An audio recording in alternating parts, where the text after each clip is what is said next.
अस्सलाम वालेकुम नाज़रीन, प्रोग्राम पाकिस्तान टुनाइट के साथ मैं हूँ आदिल निज़ामी। नाज़रीन, बानी पीटीआई कभी एब्सोल्युटली नॉट, कभी मीर जाफ़र मीर सादिक और कभी डर्टी हैरी कहते कहते इस नहज पर पहुँच गए कि 9 मई हो गया। जलाओ घराव जो हुआ, अब पाकिस्तान तहरीक इंसाफ खुद उसकी लपेट में जो है आती नज़र आ रही है। पाकिस्तान तहरीक इंसाफ तो सियासी जमात मुश्किलात में है, बानी खुद जेल में है। तो एक सियासी बसीरत तो ये थी कि जो चीज़ें माजी में हो चुकी थी कुछ उनको कूल डाउन किया जाता, पॉलिटिकल पार्टी के तौर पर अपने लिए स्पेस पैदा की जाती। लेकिन हम देख रहे हैं कि बानी पीटीआई जेल में मौजूद है और वहाँ जब भी उनकी कोई मुलाकात होती है इस नोयत का बयान आता है कि मुश्किलात पार्टी के लिए जो बाहर कारकुनान मौजूद हैं, जो बाहर उनकी लीडरशिप मौजूद है, खैबर पख्तूनख्वा हुकूमत है, अरकान असम्बली हैं, उनके लिए भी मुश्किलात बढ़ जाती हैं और ख़ुद बानी पीटीआई के लिए भी मुश्किलात में इजाफा हो जाता है। तो सियासी बसीरत का तकाजा तो यही था कि चीज़ों को नॉर्मलाइज़ किया जाता, माजी की जो गलतियाँ थी उनसे सीखा जाता, लेकिन वो चीज़ें चलती रहीं, बढ़ती रहीं और अब इस नहज पर मामला पहुँच चुके हैं कि आज अफवाज पाकिस्तान के तर्जुमान ने खुलकर पाकिस्तान तहरीक इंसाफ और उसकी क़यादत पर जो है अपने तहफ़्फ़ुज़ात का इजहार किया है। उन्होंने क्या कहा, पहले ही आपके सामने रखते हैं।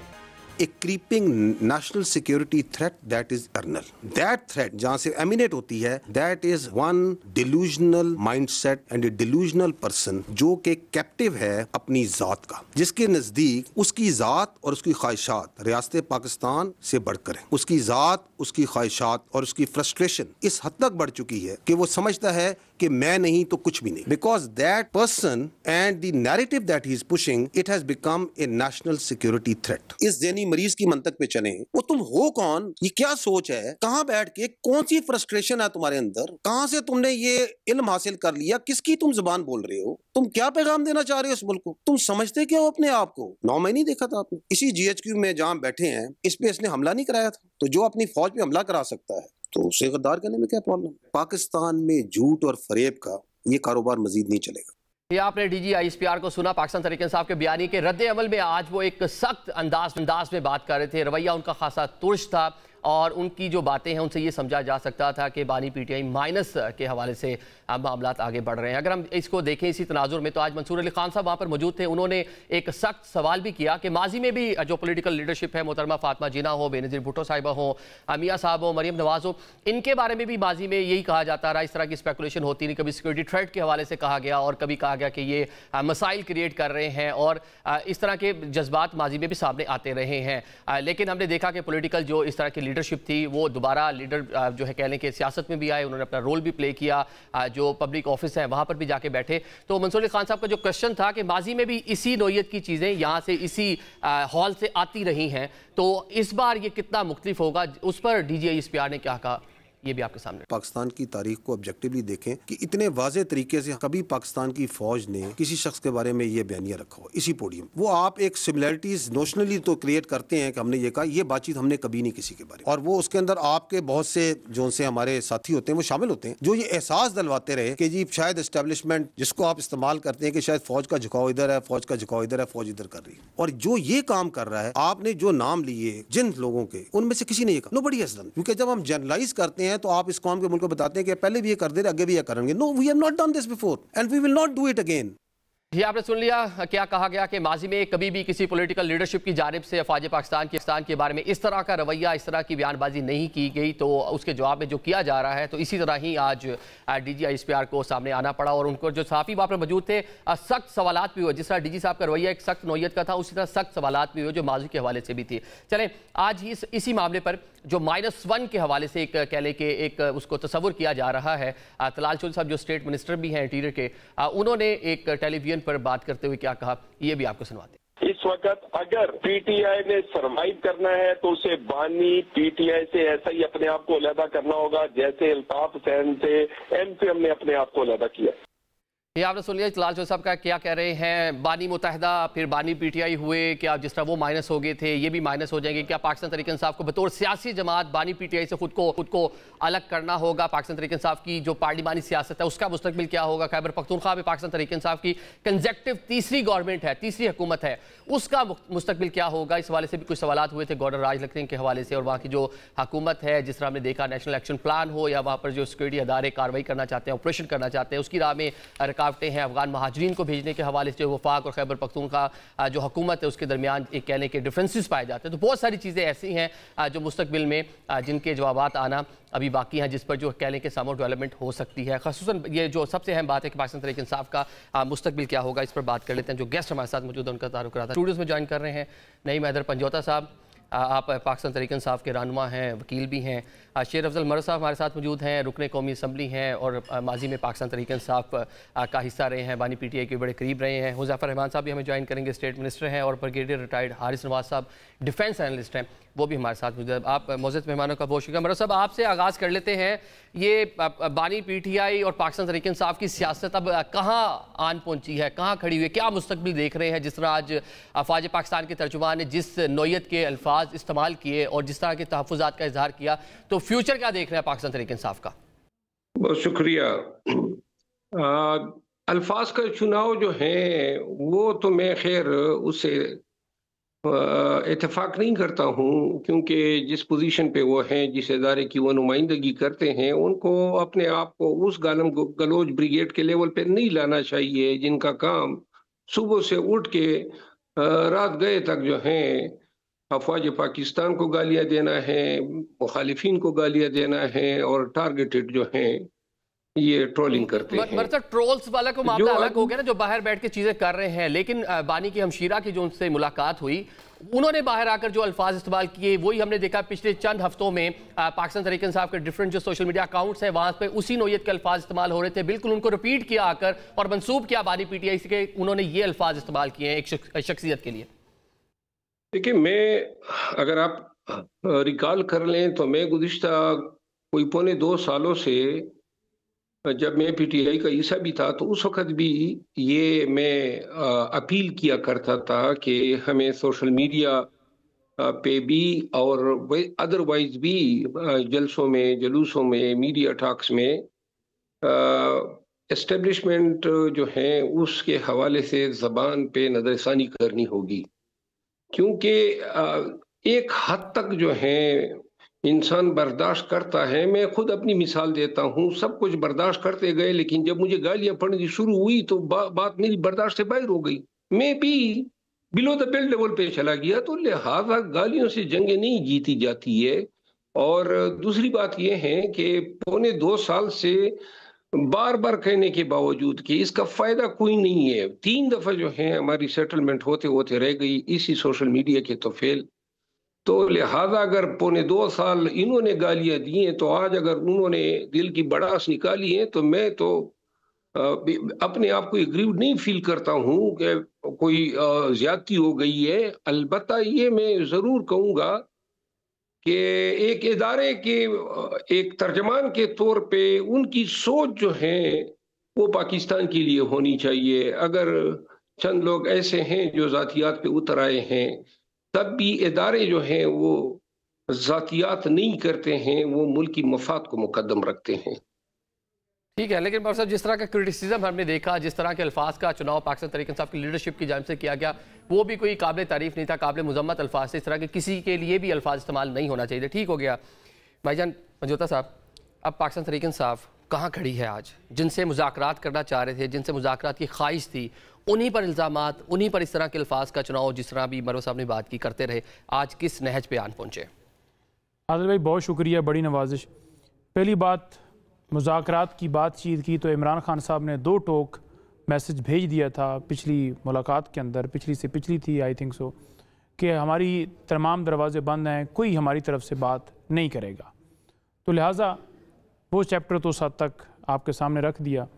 दूसरी बात यह है कि देखें, मंसूर साहब ने आज एक सवाल किया, उन्होंने कहा जी कि फातिमा जना, फिर इसी तरह बेनज़ीर भुट्टो, हमने इंट्रो में सारा बताया, और इसी तरह। तो देखें, ये गद्दारी के सर्टिफिकेट इस तरह से बांटना और कहना कि फ़लाँ बंदा जो है वो मुल्क के दिफा के लिए ख़तरा है, तो ये कोई मुनासिब बात नहीं है। दूसरी ये चीज़ आप उसके अंदर देखें कि एक सूबे का वज़ीर एनडीयू के, क्या उन्होंने गलत किया? देखिए, मैं एनडीयू पे भी आऊँगा। दूसरा देखें, वज़ीर आला की मैं बात करना चाहूँगा।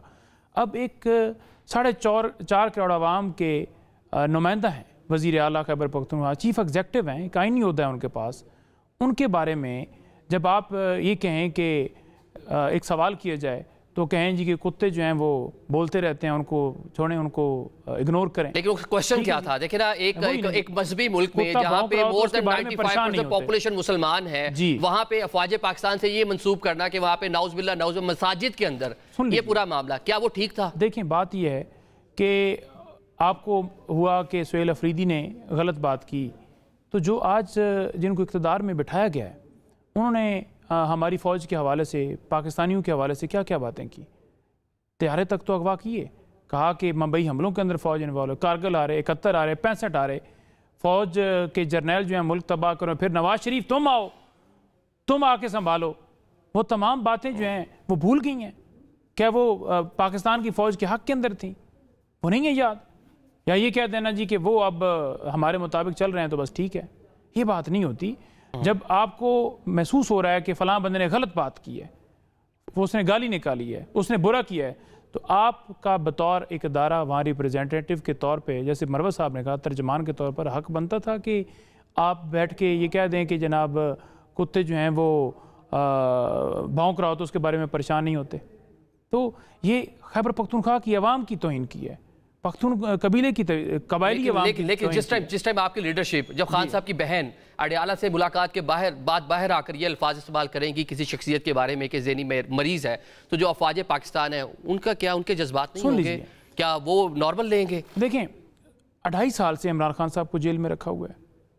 पाकिस्तान तहरीक इंसाफ के ऊपर जो जुल्म फस्तायत है, मनेज़ को जिस तरह उठाया गया असम्बली के अंदर, जो अगवाकारियाँ, छापे, गिरफ्तारियाँ, इलेक्शन लूटा गया, IMF की रिपोर्ट, करप्शन, बदयांती, 2 नंबरी, डकैती, लोगों के साथ जो किया गया, गुर्बत, महंगाई, जो सारी सूरत हाल, इमरान खान के ऊपर 300 केसेस, उनकी एहलिया, खानदान, पार्टी के ऊपर सारा कुछ जो किया गया, निशान तक छीना गया इलेक्शन के, और जो पेपर छीने गए सारा आपके सामने। ठीक है, आज अगर इमरान खान साहब के ऊपर इतने केसेस बनाकर और फिर आप उन्हें 1 महीने के लिए आइसोलेट कर दें, इससे पहले बिजली बंद की गई, अखबार बंद, TV बंद, बच्चों से बात बंद, फैमिली से मुलाकात बंद, डेथ सेल में आपने रखा, उनकी एहलिया को रखा हुआ है, तो क्या वो अंदर से ये कहें कि बड़ा ज़बरदस्त काम? देखिए, मुलाकातें भी हो रही थी, लेकिन जो अंदर से जिस नोयत के बयानात आते थे, जो कोई मुलाकात कर आता था और बाहर आकर बताता था, या एक्स अकाउंट जो बानी PTI का था, जहाँ से उस तरह के कलम मवाद जो है वो लोगों के लिए पेश किया जाता था, उससे जो जज्बात मजरू होने की आप बात कर रहे हैं अपनी लीडरशिप के हवाले से, तो हारिस नवाज साहब से पूछते हैं। हारिस साहब, ये बताएं, आप भी अफवाज पाकिस्तान का हिस्सा रहे हैं,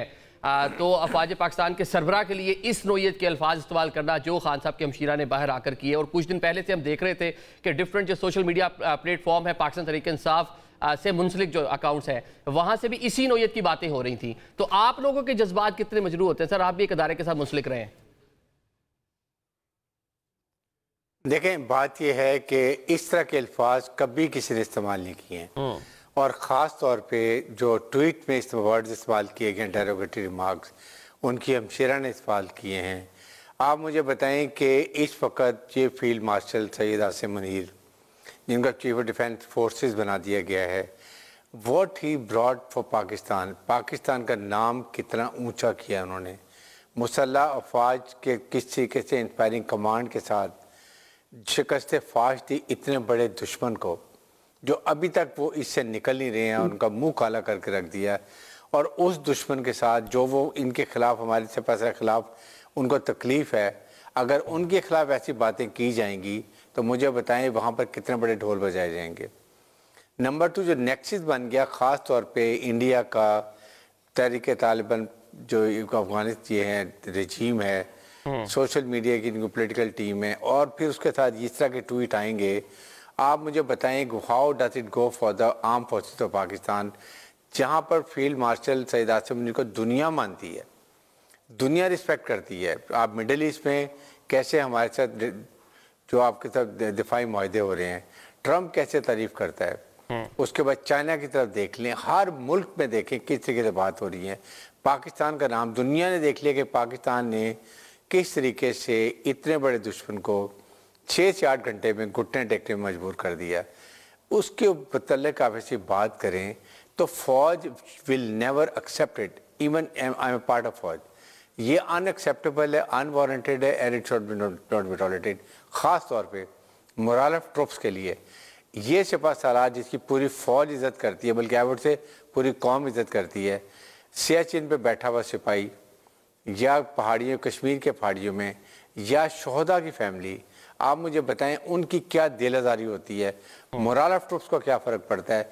इससे खुदा न खास्ता अगर एक्सपायरिंग कमांड हमारे सिपा सलार की ना हो तो क्या कुछ हो सकता है। आप ये देखें, याद रखें, प्लीज़ अंडरस्टैंड, यही दुश्मन का नैरेटिव है। फ़ौज अवाम में दूरियां पैदा करो, फ़ौज को कमज़ोर करो, लिबिया, इराक, सीरिया की तरह, और अपने मकसद पूरे करो। जिस मुल्क की फ़ौज नहीं होगी, कमज़ोर होगी, वहाँ दुश्मन की फ़ौज होगी। आज खुदा न खास्ता आज हमने प्रूव किया, जो ये कहते थे कि जी फ़ौज तो कारोबार कर रही है, फ़ौज के वेलफेयर ट्रस्ट हैं, ये ट्रस्ट हैं। We never went out of focus for operational readiness, operational training, exercise. आपने 15 साल में 200 थंडर जहाज आपने अपने मुल्क में बना लिए, जिन्होंने इंडिया का मलिया मेट करके रख दिया। आप इन चीज़ों को देखें और फिर उनको पता चलता है कि हमने क्या फोकस कहाँ रखा। Never compromise on the territorial boundary, geographical boundaries of Pakistan, अपने अवाम की जानो माल की हिफाजत, नो कॉम्प्रोमाइज। रोज़ कुर्बानियाँ दे रहे हैं दहशतगर्दी के खिलाफ, रोज़ शहादतें दे रहे हैं, बट नो कॉम्प्रोमाइज। इसलिए अवाम की हिफाजत के हवाले से भी नो कॉम्प्रोमाइज है, लेकिन साथ साथ लीडरशिप के हवाले से जो चेन ऑफ कमांड है उसके हवाले से भी इस तरह के जो बयानियां पाकिस्तान तरीके से नो कॉम्प्रोमाइज, इस तरह के अल्फाज इस्तेमाल उस पर भी नो कॉम्प्रोमाइज है, वो भी नाकाबिले बर्दाश्त है एक सोल्जर के लिए जो बॉर्डर पे खड़ा है। ठीक, देखिए अब ये चीजें जी, ये आप देखें ना, इससे क्या इफेक्ट हो सकता था। इसलिए जो आज डीजीएसपी ने लैंग्वेज, बॉडी लैंग्वेज थी, इट इज वेरी क्लियर। हमने अपना नुक्ता पूरा फौज ने बता दिया। नाउ इट इज हुकूमत पाकिस्तान के what action they take, but I am sure they will take certain very important punitive action, ताकि मुल्क में ये जो इस तरह के हालात नहीं होने चाहिए। मुल्क शुड रिमेन, दुश्मन तैयार बैठा है हमला करने के लिए, इधर वेस्ट में तैयार बैठा है, उसने दोनों तरफ से किया हुआ है। तो इस वक्त बड़े खतरनाक हालात हैं, फौज इस पर कभी कॉम्प्रोमाइज नहीं करेगी। ठीक होगा हुज़ैफा साहब, क्या आप देखिए फौज पाकिस्तान ने तो इज़हार ख्याल कर दिया कि वहाँ क्या जज्बात पाए जा रहे हैं, तो हुकूमत क्या करने जा रही है पाकिस्तान तहरीक इंसाफ के हवाले से? तलाल चौधरी साहब ने कहा तो कि -1 या फिर पाकिस्तान तहरीक इंसाफ को डिसोन करना होगा। बानी पीटीआई को मिसाल देते हैं वो MQM की और बानी मुत्तहिदा की। जी बहुत शुक्रिया जी निज़ाम साहब, मैं आपके सामने कुछ हकायक रखूंगा। देखिए एक तो बात यह है कि जो ज़बान बानी तहरीक इंसाफ ने इस्तेमाल की, हर चीज़ से कतई नज़र वो एक सियासतदान की ज़बान नहीं होती। बानी तहरीक इंसाफ को तो ये भी नहीं पता होगा कि सियासत होती क्या है, या कभी उन्होंने मैकियावेली की दी प्रिंस पढ़ी ही नहीं होगी कि सियासतदान तो अगर गलत भी हो तो बहुत चीज़ें बर्दाश्त करता है। कोई फील्ड मार्शल आसिम मुनीर साहब ने तो नहीं आपसे कहा था कि आप तोशा खाने से सामान उठाकर ले जाए और 14 साल आपको सजा हो जाए? किसी ने आपको ये तो नहीं कहा था कि आप जो है, या शहबाज शरीफ साहब ने आपको कहा था कि आप 9 मई करें, या किसी ने आपको कहा था कि आप 26 नवंबर 2024 की सूरत हाल को रिपीट करने की कोशिश करें कि आप पर मुलाकातों की पाबंदी लग जाए? जुर्म आप खुद करते हैं, और आपने एक ऐसी नस्ल पैदा कर दी है, वो नस्ल ये समझती है कि एहतजाज पुरअमन नहीं होता। उसको ये पता ही नहीं है कि सियासी जमातें एहतजाज करती हैं सेरिमोनियल, आप जैसे सहाफियों को दिखाने के लिए, इंसानी हकूक की तंजीमों को बताने के लिए, पूरी दुनिया के जो इदारे हैं रायामा के, उनको ये बताने के लिए कि हम पॉपुलर हैं और इस मुल्क में हमारे साथ ज्यादती की जा रही है। इसने तो ऐसी नस्ल पैदा कर दी है, ये खुद भी उसकी रविश पे चलता है कि मरो और मार दो। यानी वो बचपन में जो गली मोहल्ले के लड़के होते थे क्रिकेट खेलने वाले, कि अगर उसको नहीं खेलने देते तो वो पिच को तोड़ के चला जाता था, ये वही वाला काम कर रहा है कि अगर सियासी जमात में इसके लिए गुंजाइश नहीं बन रही इसकी जराइम की वजह से, तो ये शख्स जो है बाकी लोगों को भी सियासत नहीं करने दे रहा। जो लोग बाहर हैं कम से कम वो सियासत कर लें भी, तो अपनी मजबूत प्रोसिक्यूशन कर। अच्छा मरवा साहब, आप बानी पीटीआई के खैर खां हैं, पार्टी का हिस्सा भी रहे हैं, क्या आप क्या समझते हैं पाकिस्तान तहरीक इंसाफ के लिए ऑप्शंस क्या है? कैसे मेन स्ट्रीम पॉलिटिक्स में मतलब रह सकती है, बतौर सियासी जमात सस्टेन कर सकती है? क्योंकि हुकूमत के तो इरादे आपने सुन लिए हैं कि वो तो -1 क्या मतलब बानी पीटीआई और मिसालें दे रहे हैं अल्ताफ हुसैन साहब की, कि जिस तरह उनको MQM से माइनस किया गया था, यहाँ भी पाकिस्तान तहरीक इंसाफ को उनको माइनस करना होगा, क्योंकि अब तो ये सारी चीज़ें ओपन हो चुकी कि जो भी बाहर आकर बयानियाँ बनता है वो बानी पीटीआई डायरेक्टली उसको सारी चीज़ों को मैनेज कर रहे हैं, वो जो बताते हैं वही बाहर आकर बात की जाती है। गुजारिश मेरी ये है कि जो गुज़िश्ता 1.25 साल से बिलखसूस जब इलेक्शन हो गए और असम्बलियाँ और हुकूमतें बन गई, ये जिस रविश पे पाकिस्तान तहरीक इंसाफ गामजन है, और मैं अगर कहूँगा कि मेरे निकालने के पीछे वजह भी यही थी कि हर वो शख्स जो मफाहमत चाहता है, हर वो शख्स जो गालम गलोच का खिलाफ है, हर वो शख्स जो चाहता है कि रीजन पे, लॉजिक पे, मंतिक पे और मेरिट पे बात हो, हर उस शख्स को दुत्कारा गया। आप यकीन करें कि हम थक गए हैं ये समझाने में कि जनाब अली इन चीजों से हमारे मसाइल बढ़ेंगे और इनसे हमारे मसाइल हल नहीं होंगे। ठीक नहीं, ये खान साहब मसाइल जो बढ़ेंगे हैं, तो ये बात आपने खान साहब को कही तो उनका क्या आगे से रद्दमल होता था जब आप उनसे बात करते थे? जी बाहर ये डायनामिक्स है, ये हकीकत है, ये ग्राउंड रियलिटीज है, इसके मुताबिक हमें चलना होगा, सियासी जमात है, लड़ नहीं सकते, इसी सिस्टम में रह के हमने आगे चलना है। तो जवाब क्या मिलता था आपको? खान साहब अमूमन, पंजोता साहब मौजूद हैं, ऐसी तजावीज़ को जो है खुशाइन करार देते थे और उस वक्त तो कमिट कर लेते, बल्कि बाद औक़ात एक्शन लेने का कहते थे। लेकिन हर 2 दिन बाद जो है वो जो हमारी कोशिश होती थी वो रिट्रैक्ट हो चुकी होती थी। और फिर यही आप देखें ना, पौने 2 साल से या 2.5 सालों से यही पैटर्न आ रहा है। इस पैटर्न से अगर हम जीतते या हमें कोई फायदा होता तो हम फायदा ले चुके होते। मुसलसल घाटे में हम जा रहे हैं।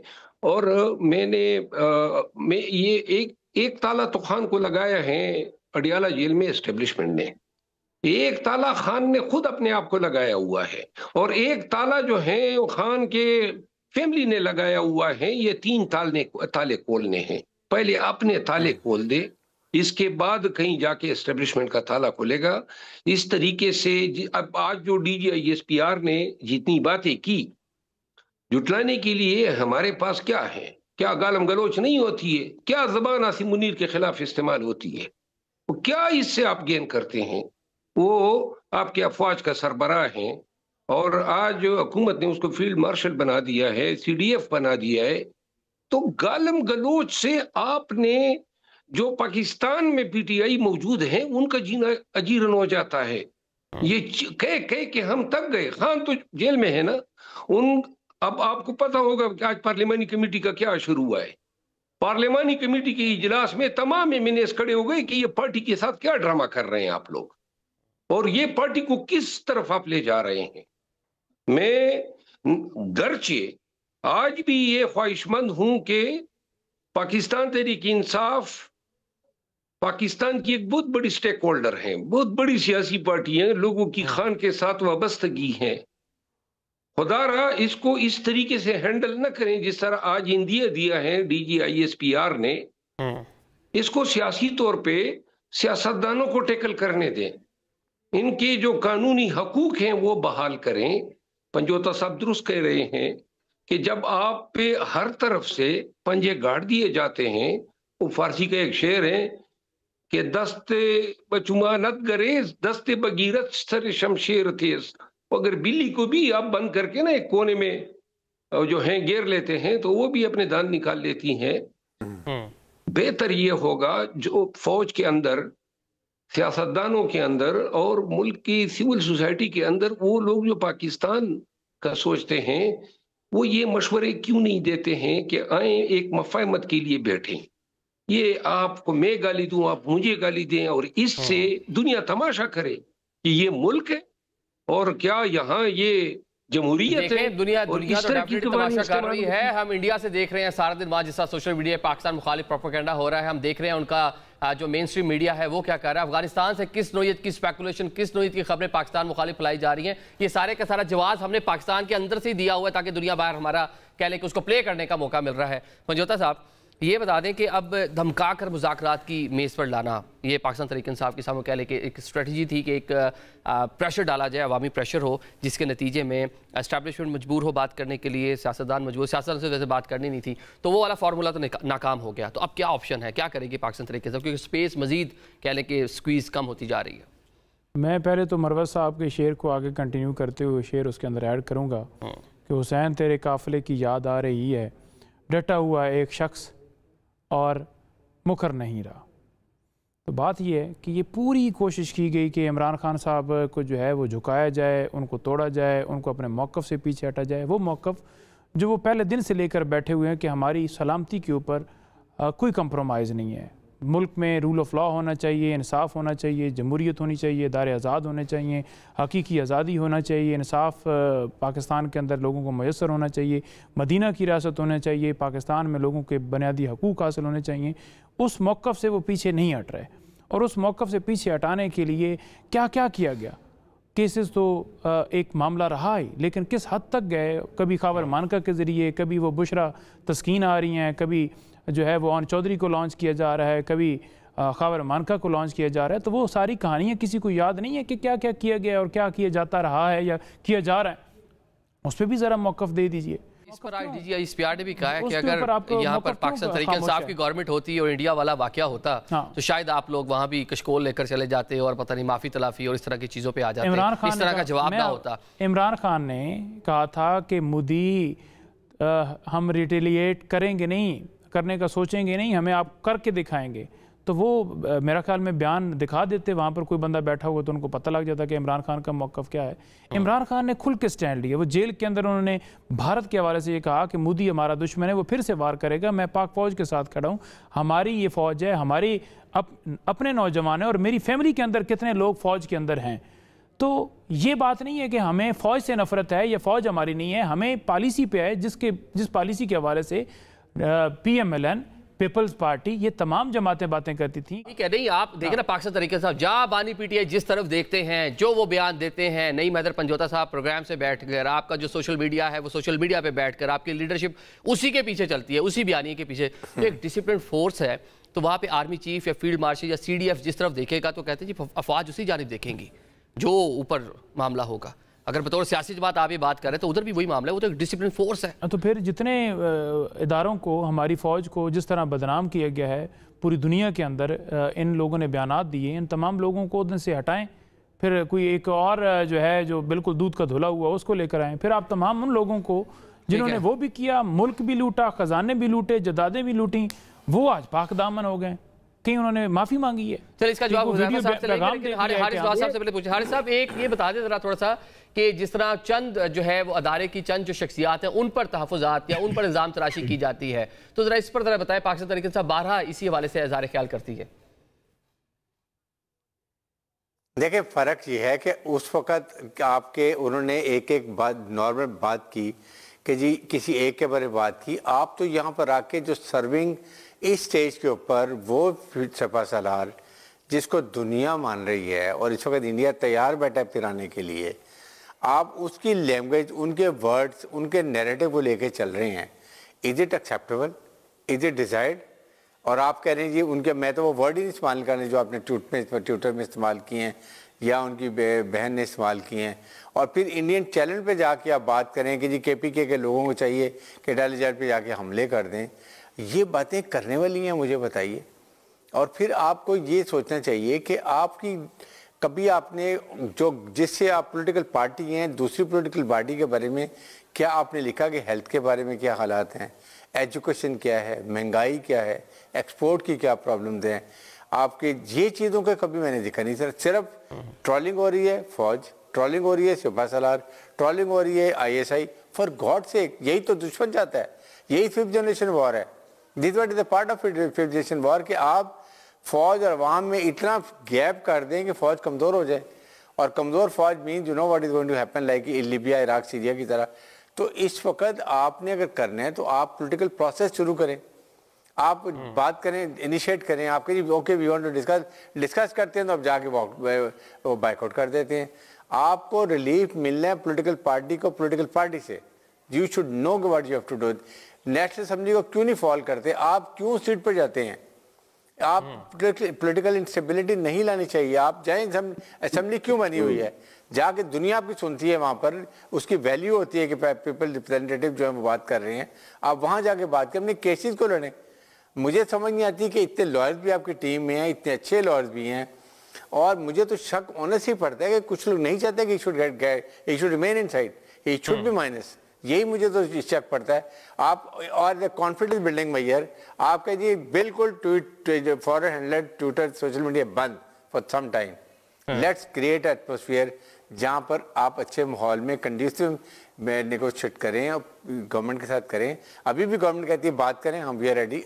आप कहीं ना कहीं संजीदा तो आप लेकिन बात करनी है, वो तो पाकिस्तान तरीके साहब का खुलकर मौक़िफ़ है कि उनके पल्ले कुछ देने को नहीं है, उनसे हमने बात नहीं करनी। जिनसे बात करना चाहते थे उन्होंने तो आज बिल्कुल कह लें कि साहब वो पाकिस्तान तरीके साहब से बातचीत का किसी भी चीज़ को आगे बढ़ाने पे फुल स्टॉप लग गया। और अभी जिस तरह आपने बात की कि बहुत सारे मौके ऐसे मिले पाकिस्तान तरीके साहब को सियासत करने के लिए। IMF की रिपोर्ट ही इनफ थी, अभी जो हाल ही में आई है उस पर बातचीत की जाती है, अवामी मसला था। ठीक हो गया हुज़ैफा साहब, इसका भी जवाब देते हैं। हुज़ैफा भाई, ये माजी में आपकी लीडरशिप वो बता रहे हैं कि वो भी इस तरह की चीज़ें करती रही हैं। जी बहुत शुक्रिया निज़ामी साहब। पहली बात तो ये है कि ये ऐसी ही दलील है कि आपको अगर किसी कत्ल के केस में गिरफ्तार करके फांसी दी जा रही हो तो आप कहेंगे नहीं जी फलां बंदा है, उसको मैं जानता हूँ, उसने 10 कत्ल किए हैं, उसको वो अगर आज़ाद फिर रहे तो मुझे भी छोड़ दें आप। देखिए अगर हमारी लीडरशिप या पीपल्स पार्टी की लीडरशिप या किसी लीडरशिप ने भी अगर कोई बात ऐसी की जिसको तहरीक इंसाफ मान रही है कि उस टाइम वो गलत थी, तो आज आप वही काम कर रहे हैं। एक तो ये नहीं हो सकता, ये कोई दलील नहीं है कि चूंकि फलां ने ये बात की है तो आज मैं भी कर सकता हूं, या फलां के लिए अगर सिस्टम में गुंजाइश निकाली तो मेरे लिए भी निकाल लें। चले इस बात को मैं मजीद बड़ा करता हूं, भाई आपका एंगर तो 3 साल से कम ही नहीं हो रहा। सिस्टम ने आपके लिए भी गुंजाइश निकाली थी। आपने मीर जाफर मीर सादिक का सिस्टम खामोश रहा, आपने कहा न्यूट्रल तो जानवर होते, सिस्टम खामोश रहा। आपने उस वक्त के DGC और सेक्टर कमांडर के लिए कहा कि मिस्टर एक्स और वाई, सिस्टम खामोश रहा। आपने जो उस वक्त सिपा सलार के लिए मीर जाफर और मीर सादिक जैसे कलमात इस्तेमाल किए, सिस्टम खामोश रहा। ओ भाई ऐसा कौन सा तुम्हें गुस्सा हो गया कि तुम्हारा गुस्सा ठंडा होने का नाम ही नहीं ले रहा। तोशा खाने से चोरी आपने की है, घड़ी आपने चुराई है, बुल्गारी का सेट आपने चुराया है, पेन कलम आपने चुराए हुए हैं। उसमें अगर आपको लॉ ऑफ लैंड ने क्रिमिनल प्रोसीजर कोड के तहत पाकिस्तान पीनल कोड की कंसर्न सेक्शन के मुताबिक आपको 14 साल सजा हो गई है, तो उसका गुस्सा आप क्यों निकाल रहे हैं किसी और पर? आपको किसी ने नहीं कहा था कि आप ये चोरियां ना करते, आपको किसने कहा था कि आप 9 मई करते? अगर आपको किसने उकसाया था तो आज वो भी अंदर ही है, ट्रायल को फेस कर रहा है। आप सिस्टम के खिलाफ मुनज़्ज़म बगावत करते हैं, आप 26 नवंबर 2024 करते हैं, फिर 2025 की मनसूबाबंदी करते हैं जिसपे आपकी मुलाकातों में पाबंदी लगती है। एक केस में आपको अदालतों ने सजा दी हुई है, जिस इस्लामाबाद हाईकोर्ट में आपकी अपील पेंडिंग है, उस इस्लामाबाद हाईकोर्ट के आप ऑर्डर का हवाला दे देंगे मेरी मुलाकातें कराई जाए क्योंकि मुझे कोर्ट ने कहा हुआ है। पेशावर हाईकोर्ट के ऑर्डर पे आपका वजीर आला बना, तो अगर हाई कोर्ट आपको इतना रिलीफ दे रही है तो इस केस को करवा ले सेट असाइड सजा को और बाहर आ जाए, फिर जो मर्जी करे। लेकिन फिर भी कोई तरीका नहीं है, कोई दलील नहीं है कि चूंकि मेरी बहनें जो है, चूंकि उन्हें पाकिस्तानी मीडिया स्पेस नहीं दे रहा, इसलिए वो दुश्मन मुल्क के चैनल पर जाकर वहां लुग़वियात इस मुल्क के बारे में इस्तेमाल करेंगे। हालांकि आपके चैनल्स जो है, मैं कई चैनल्स को जानता हूं जिनकी रेटिंग 1, 2, 3 में आती है, उन्होंने इनकी बहनों को अप्रोच किया, इनकी बहनों ने इंटरव्यूज देने से इनकार किया। कई बार हमारी टीम भी राब्ता कर चुकी है, बल्कि आप स्पेस की कहां बात करते हैं, हम अक्सर और बेशतर उनके जो शॉर्ट्स हैं, उनके जो बयानात हैं, वो अपने टॉक शो का हिस्सा बनाते हैं, उनके ऊपर अंडा लगता है, उसको कंडेम करते हैं। जो मामला उनके साथ उसको हम प्रोग्राम्स में कंडेम करते हैं। ऐसा नहीं है कि हम उनके लिए ब्लैक आउट है, अभी भी वेलकम है, जो कोई आना चाहिए हमारा प्लेटफॉर्म हाजिर आके बात करें, मौका रखे। ऐसे ही है। अब बात ये है कि लेकिन आप फिर भी ऐसी जबान इस्तेमाल करते हैं, आप ये समझ रहे हैं कि ये वही एस्टेब्लिशमेंट है जो मुझे 2010 में इन्होंने मीनारे पाकिस्तान में जलसा करवा दिया, ये वही एस्टेब्लिशमेंट है जिन्होंने मेरा 125 दिन का धरना करा दिया 2014 में। मैंने PTV पे हमला कर दिया, मुझे माफी दिलवा दी, मैंने रेडियो पे हमला कर दिया, मुझे माफी मिल गई। ये वही एस्टेब्लिशमेंट है जिन्हें 18 से लेकर 21 तक मैं कहता था कि आर्मी चीफ कौम का बाप होता है। ये वही एस्टेब्लिशमेंट है कि मैंने कश्मीर वाले मामले पर 370A खत्म होने के बावजूद डेली में जुम्मे वाले दिन आधा घंटा कौम को खड़ा कर देता था और एस्टेब्लिशमेंट भी खामोश रही, आवाम भी चुप रही। मैंने जो है पूरी कौम को एक नए चक्कर में डाले रखा। ये वो एस्टेब्लिशमेंट नहीं है। इस एस्टेब्लिशमेंट ने तय किया था कि आपसे और किसी भी सियासी जमात से सियासी बात नहीं करनी, तो उन्होंने नहीं की। आप एक तरफ कहते हैं कि सियासी जमात से बात करें, मुज़ाकरात हम फौज से करेंगे, एस्टेब्लिशमेंट से करेंगे, और दूसरी तरफ आप कह रहे हैं कि DGIS पर सियासी प्रेस कॉन्फ्रेंस कर दी है। यानी अगर आपसे बात करने के लिए एस्टेब्लिशमेंट मैदान में आ जाए तो एस्टेब्लिशमेंट ठीक है, लेकिन अगर आपके जो है प्रेशर में ना आए और आपसे मुज़ाकरात ना करे तो आप उनके लिए लुग़वियात का इस्तेमाल करें। पता नहीं कैसी सियासत की बुनियाद रखती है। मैं हैरान हूं, पंजोता साहब वगैरह यंग लोग हैं, इनमें करीज नहीं है। नहीं, आखिरी बात, पंजोता साहब वगैरह ये बात नहीं कर सकते कि भी अल्लाह के वली आप सियासत करें। आप क्या कर रहे हैं कि सियासत को बंद गली में लेके जा रहे हैं। आप पाकिस्तान में तमाम सियासतदानों के लिए ऐसे हालात पैदा कर रहे हैं कि कोई सियासी जमात यहां सियासत ना कर सके।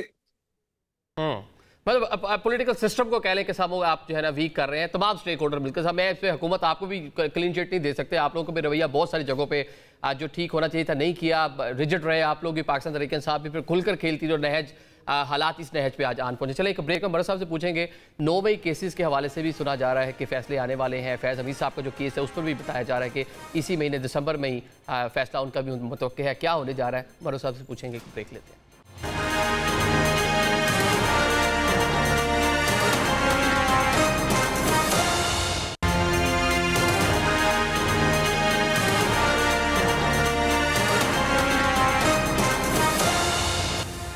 Welcome back after the break. Programme के सिलसिले को आगे बढ़ाते हैं। सब ब्रेक से पहले हम बात करते हैं, मर साहब ये बता दें कि 9 मई केसेस के भी फैसले बताया जा रहा है कि मुतवक्का तौर पर आने वाले हैं। साथ फैज़ हमीद साहब का जो केस है उसका भी फैसला आने वाला है, तो ये कब तक आता आपको नजर आ रहा है? और पाकिस्तान तहरीक इंसाफ ख़ुसूसन बानी PTI की मुश्किलात में कितना इजाफा, क्योंकि जो आज हमें एक चीज़ सेंस की है वो तो माइनस इमरान खान के हवाले से, मतलब जो एक प्रेशर थी उस पर भी, और हुकूमत ने भी इस हवाले से बातचीत शुरू कर दी है। निज़ामी साहब, बानी MQM और बानी PTI में फ़र्क है।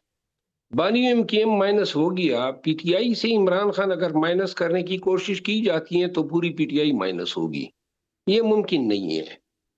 जहां तक ये मैंने हुज़ैफा साहब की और पंजोता साहब की बातें सुनी है, और बिल्कुल एक ईस्ट पे एक वेस्ट पे हैं।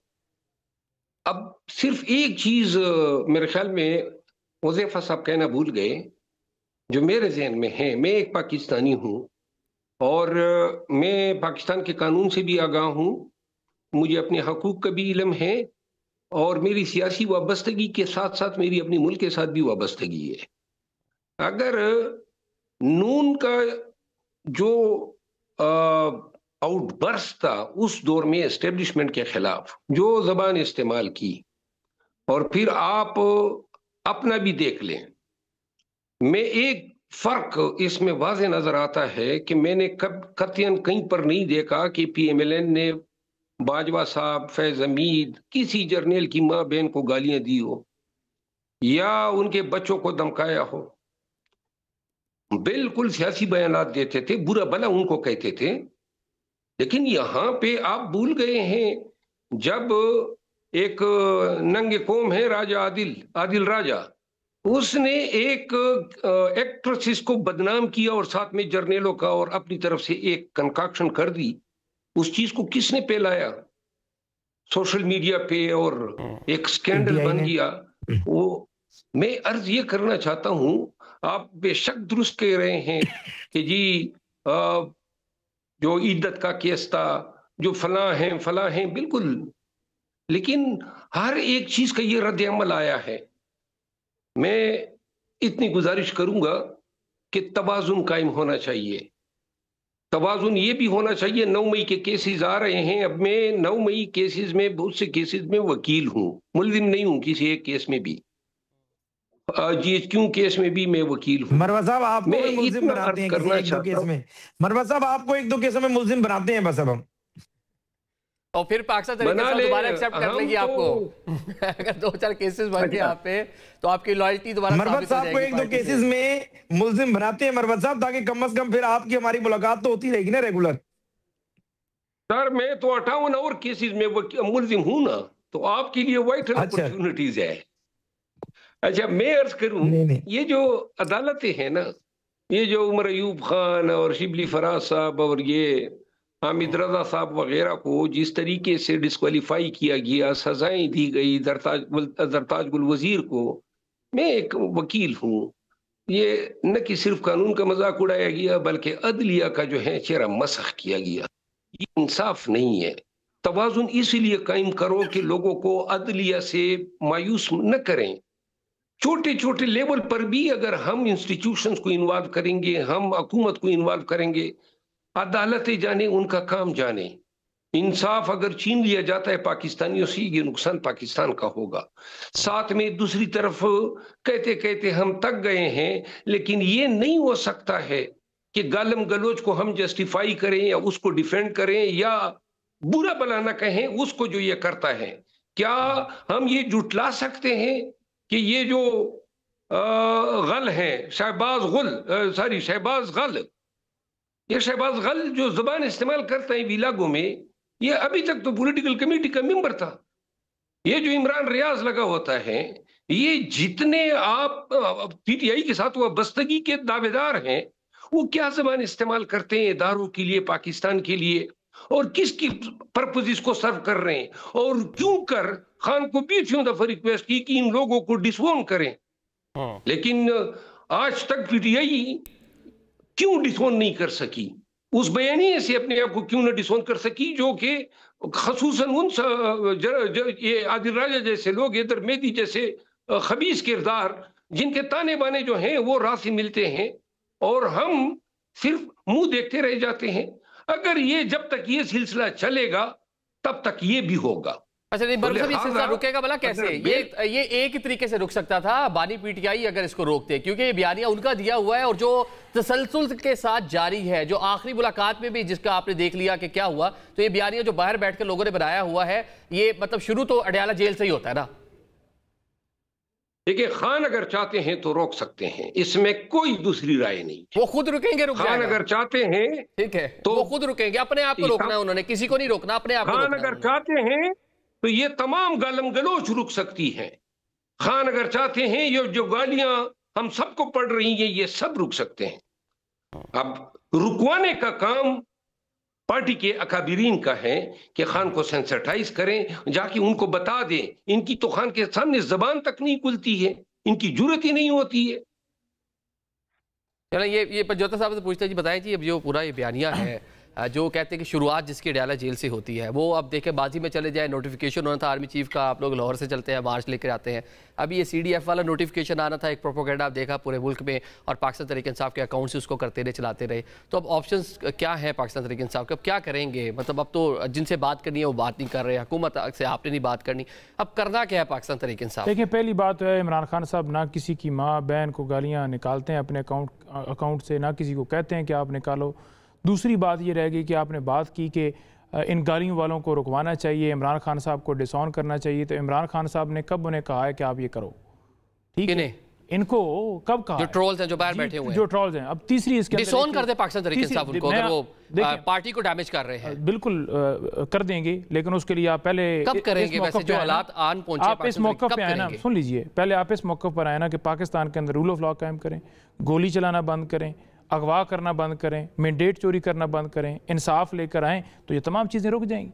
अच्छा ठीक है, जब वो आपके पास बंदूक हो, आप गोली तक चलाएं, वो मुंह से बोलें, तो वो जो है उससे गोली से ज्यादा है। किसी के भाई को उठाया, किसी को जनाजे में शिरकत नहीं करेंगे, किसी की FIR दर्ज नहीं हुई, किसी के साथ टांग तोड़ दी, किसी का हाथ तोड़ दिया, कोई जेल में पड़ा है, किसी की जमानत नहीं हो रही है, जजेस को धमकाया जा रहा है, वो लेटर लिख रहे हैं, उन तक बात पहुंची है, 26वीं तरमीम है, 27वीं तरमीम है, इसको प्रोटेक्शन दो, उसको इस्तेसना दो, इसको ये करो। जो जमहूरी सोच रखने वाले पाकिस्तान में लोग हैं ना पंजोता साहब, वो ये कहते हैं कि पाकिस्तान तहरीक इंसाफ ने सिस्टम को इतना कमजोर कर दिया, पॉलिटिकल सिस्टम को इतना कमजोर कर दिया अपने रिजिड रवैये से कि पॉलिटिकल लोगों से बात नहीं करनी, एस्टैब्लिशमेंट से बात करनी है, उनसे भी बात नहीं हो रही। फिर ये रवैया कि आज वो भी आपके खिलाफ प्रेस कॉन्फ्रेंस कर रहे हैं, और 26वीं तरमीम, 27वीं तरमीम, पॉलिटिकल सिस्टम किस तरह डैमेज कर दिया। आदिल भाई, दूसरी चीज देखें, दूसरी ये चीज है कि कोई चट्टा है जी, को फलाना है जी, को ढमकाना है जी, इतने ज्यादा अकाउंट्स है जिनको ये तमाम इनकी लीडरशिप PMLN की, पीपल्स पार्टी की, ये सारे फॉलो करते हैं, गालियां तक वो निकालते हैं। इमरान खान साहब ऐसे ऐसे साफियों को PTV के अंदर भर्ती किया हुआ है जो बैठ के हमारे टैक्स के पैसों से वहां जाकर बकवासात करते हैं। क्या उनको नौकरियों से निकाला इन्होंने खुद फायर ब्रिगेड भर्ती की है, AI जनरेटेड वीडियो अलीमा आपा की, ठीक है, उज़मा आपा की, दोनों की उठा के चला दी कि वो ऑपरेशन संदूर चाहते हैं पाकिस्तान के अंदर। क्या उस पर किसी ने माफी मांगी, किसी ने पर्चा दर्ज किया? ये नहीं हमारे ऊपर ही जुल्म है या कोई हुकूमत ने चलाई है? वो क्या हुकूमत ने? अभी शैला रजा मेरे साथ पिछले प्रोग्राम के अंदर बैठी थी, वो कह रही थी कि उन्होंने ऑपरेशन संदूर की बात की। मैंने कहा AI है, कहते नहीं AI नहीं है, वो ओरिजिनल है। तो कोई पकड़ेगा इनको? हाथ डाले ने इन्होंने तमाम केसेस, इन्होंने तमाम केसेस जो चली है वो भी इन्होंने चलाई है जी। मेरी बेशुमार ये वीडियोस बनी है, और अब ये अकाउंट चला रहे हैं, वो कौन चला रहे हैं? देखिए दूसरी चीज देखें, ये सामने पोस्ट लगी हुई है कि फौज ने डॉलरों के एवज रूस के खिलाफ जंग लड़ी और फिर उसे जहाद करार दे दिया। ये ख्वाजा आसफ साहब ने कोई 1-1.5 महीना पहले, जो इस वक्त वजीर दिफा है, उसकी मुकम्मल वीडियो पड़ी है, ये भी वहां प्रेस कॉन्फ्रेंस के अंदर चला दी जाती। ये चला लें, इधर चला दें। देखें बात क्या इससे बदनामी नहीं हो रही?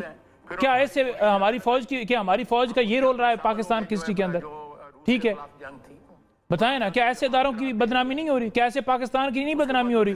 जहां पर इंडिया हमारे खिलाफ करता हो कि पाकिस्तान जो है इस नहज पे है, ये इनका ये किरदार है, आपका वजीर दिफा बैठ के टीवी के ऊपर इस तरह की गुफ्तगू करता है, ये क्या नहीं? ये बाजी में पाकिस्तान मुस्लिम लीग नून की लीडरशिप करती रही है इस तरह की चीजें। माजी नहीं, अभी बिल्कुल बतौर वजीर दिफा कर रहे हैं। बिल्कुल। ये कहाँ पे इंटरव्यू दिया इन्होंने? ये आसमा शराजी के प्रोग्राम है। अच्छा, इधर ये जी जवाब देते जी। हुज़ैफा साहब कह रहे हैं कि जनाब आपकी जो लीडरशिप है, वजीर दिफा साहब जो है वो आसमा शराजी साहब का प्रोग्राम हम टीवी पर ही नशर हुआ जिसमें उन्होंने बाजी के हवाले से तहफ़्फ़ुज़ात का इज़हार किया हुआ था। इसका जवाब दे दें।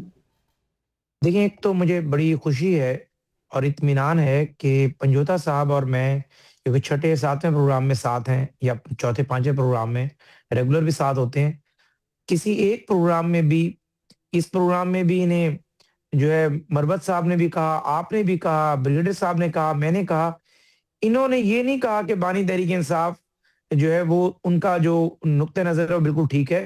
इन्होंने यही डाला कि उसने चूंकि बात की है तो हमें भी गुंजाइश दे दें, फलाने बात की हमें भी गुंजाइश दे दें। इसका मतलब ये है कि कम से कम तहरीक इंसाफ में ऐसे लोग मौजूद हैं जो बानी तहरीक इंसाफ के ना उस ट्वीट को जस्टिफाई कर रहे हैं, ना उनके उस एक्शन को जस्टिफाई कर रहे हैं, ना वो उन जो जबान इस्तेमाल करते हैं इदारों के बारे में, ना उसको वो जस्टिफाई कर रहे हैं।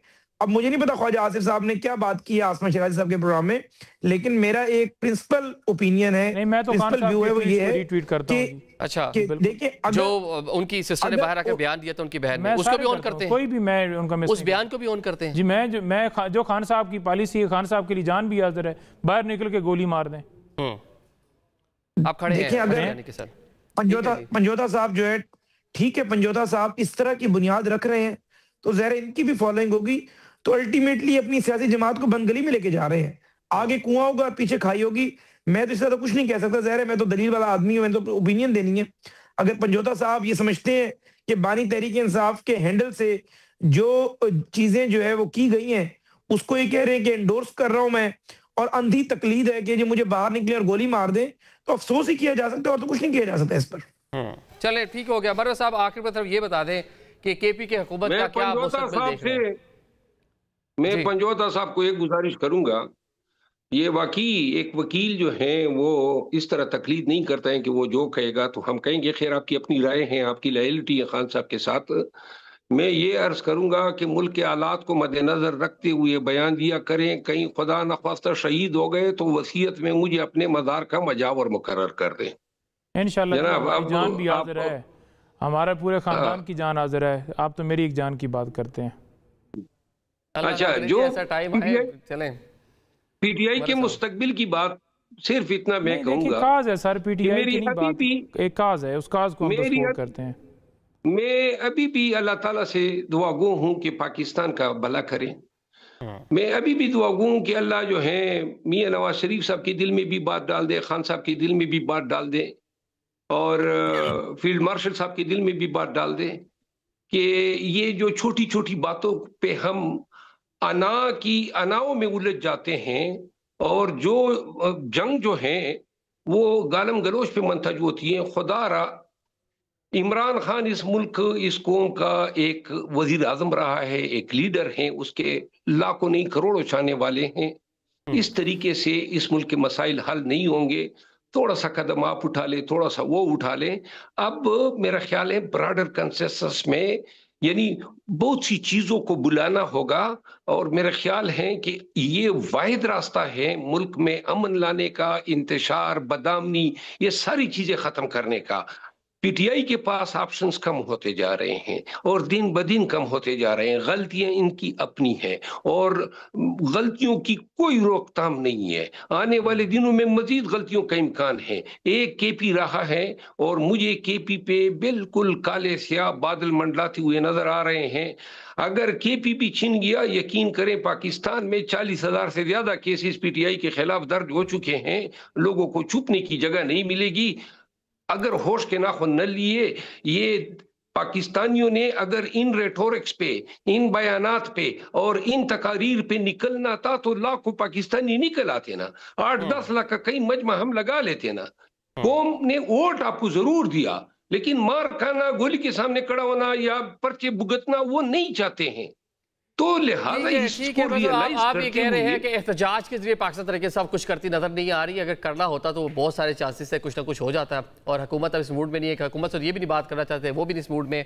तो अब हल क्या बचता है? अब ये हम देखते हैं जी सियासी जमातें क्या फैसला करती हैं। इन्होंने खुद ही हल तलाश करना है, क्योंकि आप कह लें कि इस पूरी जो पिक्चर है इसके अंदर मुतासिर जो है पाकिस्तान की इकॉनमी, पाकिस्तान के अवाम हो रहे हैं। तो सोचना कि इन्होंने है, सोचना है पॉलिटिकल स्टेक होल्डर के। प्रोग्राम से हमें इजाज़त दीजिए।